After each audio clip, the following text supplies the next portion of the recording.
কুমিল্লা গুমতি নদীর পাড়ে খুব সুন্দর দুটি রিসোর্ট অ্যান্ড রেস্টুরেন্ট রয়েছে, যা আমরা হয়তো অনেকেই জানি না। খুব সুন্দর এই দুটি রিসোর্ট নিয়ে থাকছে আজকের ভিডিও। আপনার ফ্রেন্ডস অ্যান্ড ফ্যামিলি নিয়ে অনায়াসে চলে যেতে পারবেন এই দুটি রিসোর্টে, যেখানে বসে নিরিবিলি আপনারা আড্ডা দিতে পারবেন।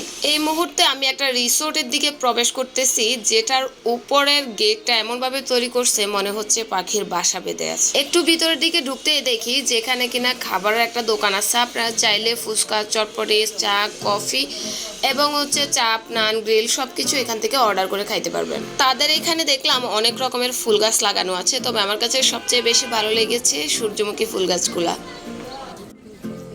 একদম সোজা ঢুকলে ভিতরে অনেক বড় একটা প্লেস আছে।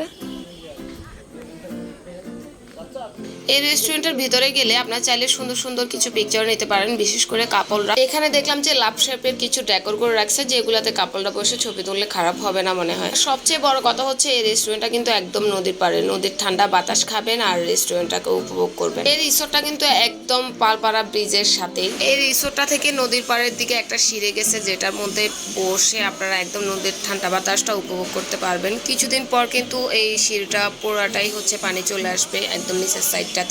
তো এছাড়াও কিন্তু এখানে বাচ্চাদের জন্য একটু খেলাধুলার ব্যবস্থাও আছে। এখানে বসার সিট বেঞ্চগুলো দেখেন, এগুলো কিন্তু খুব ভালো লাগছে। বাচ্চারা এসে এখানে খেলাধুলা করতেছে, বেশ ভালোই লাগলো দেখতে। এই রেস্টুরেন্টের ভিতরে ভিউটা জাস্ট দেখেন, এটা কত বড় একটা এরিয়া নিয়ে করছে তারা। সন্ধ্যা হলে কিন্তু এখানে লাইটিং গুলো অনেক সুন্দর করে। তো সন্ধ্যা হয়ে যাওয়ার পর আমরা আসলে এখান থেকে চলে যাচ্ছিলাম। এতক্ষণ আপনাদেরকে বলছিলাম গুমতি কফি হাউসের কথাই, যেটা পালপাড়া ব্রিজের একদম সাথেই এই কফি হাউসটা। এখন আপনাদেরকে আর একটা রিসোর্টের সাথে পরিচয় করিয়ে দিব। এই রেস্টুরেন্টের ভিতরে ঢুকতে এরকম লাইটিং করে রাখছিল, আর দেখে মনে হচ্ছে যে বিয়ে বাড়িতে যাচ্ছি। ভিতরে ঢুকে দেখলাম অনেকটা বিয়ে বাড়ি ফিল হচ্ছিল। আসলে এই দুইটা রিসোর্টের খুব সুন্দর লাইটিং করে রাখছে। আর সূর্যমুখীর সিজন কিন্তু প্রায় শেষ হয়ে গেছে, তারপরেও তাদের এখানে দেখলাম যে এখনো পর্যন্ত সূর্যমুখী আছে। এই জিনিসটা কিন্তু আমার ভালোই লাগছে। তো এখন গুমতির আমি আরেকটা সাইড থেকে এই দুইটা রেস্টুরেন্টের রাতের ভিউটা দেখাচ্ছি। জাস্ট কি যে সুন্দর লাগছে আপনারা দেখেন, দূর থেকে ভালোই সুন্দর লাগে লাইটিংগুলো। তারা লাইটিংটা খুব সুন্দর করছে। মুক্তি কফি হাউসের একদম সাথেই কিন্তু এই গুমতি ক্যাফেটা, যেটা দুইটা একই সাথে আছে, মানে দূরে যাইতে হবে না। আপনারা ওইদিকে গেলে একসাথে দুইটা রিসোর্টই ঘুরে আসতে পারবেন একদম পাশাপাশি। বের হওয়ার সময় দেখতে পেলাম যে একটা ট্রেন চলে আসছে, মানে ভাবা যায় গুমতির পাড়ে বসে আপনারা ঠান্ডা বাতাস তো উপভোগ করবেন, পাশাপাশি ট্রেনের এই ঝনঝন আওয়াজটা আপনার কানের মধ্যে বাজবে।